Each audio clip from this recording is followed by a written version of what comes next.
मैं कांग्रेस हूँ, वही कांग्रेस जिसने 25,000 से अधिक हिंदुओं को मारने के बाद भी पाकिस्तान को 75 करोड़ रुपए दे दिए।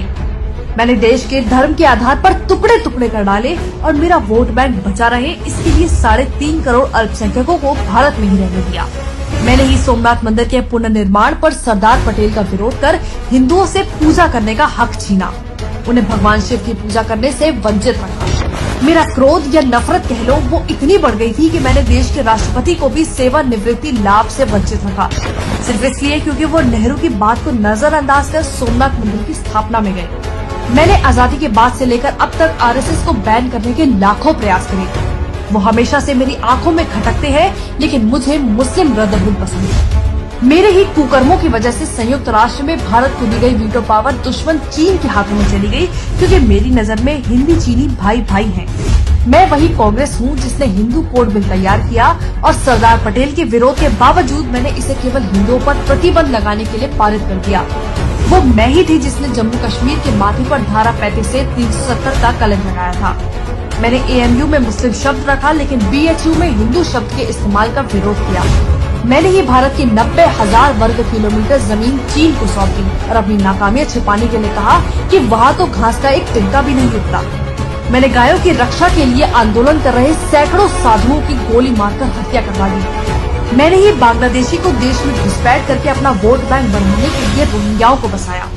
मैंने न केवल हमारी सेना द्वारा जीते गए भारत के अहम हिस्से पीओके को वापस उपहार में दे दिया, बल्कि पाकिस्तान की जेलों में बंद हमारे 54 बहादुरों की परवाह किए बिना पकड़े गए पाकिस्तान के 93,000 सैनिकों को भी लौटा दिया, क्योंकि बुज़दिली तो मुझे मेरे बड़ों से विरासत में मिली है।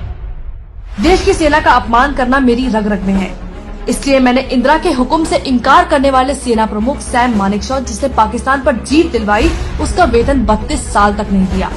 मैं वही हूँ जिसने मुस्लिम पर्सनल लॉ बोर्ड बनाया, क्योंकि संविधान से चलना सिर्फ बाकियों पे लागू होता है, वोट बैंक पर नहीं। मैंने ही देश में आपातकाल लगाकर लोकतंत्र का गला घोटने की कोशिश की। वो मैं ही थी जिसने संविधान में धर्मनिरपेक्ष शब्द को डाला, लेकिन फिर भी हज सब्सिडी देने में कतराई नहीं, और आज भी उसका दुरुपयोग करने में मुझे कोई शर्म नहीं है।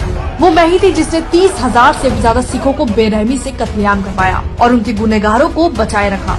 गरीबी हटाओ का नारा देकर देश को गरीब बना दिया और देश का सोना गिरवी रखवा दिया।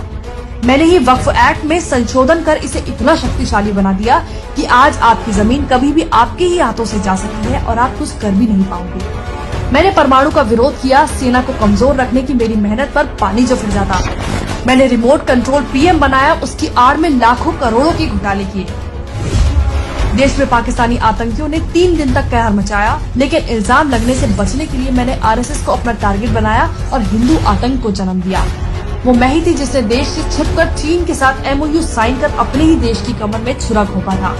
मैंने ही कोर्ट में हलफनामा देकर कहा कि श्री राम काल्पनिक है और राम सेतु को तोड़ने की कोशिश की। मैंने वोट बैंक के लालच में हज पर 50% की सब्सिडी दी, पर अमरनाथ यात्रा पर 25,000 का टैक्स लगाकर सारा पैसा वसूल लिया।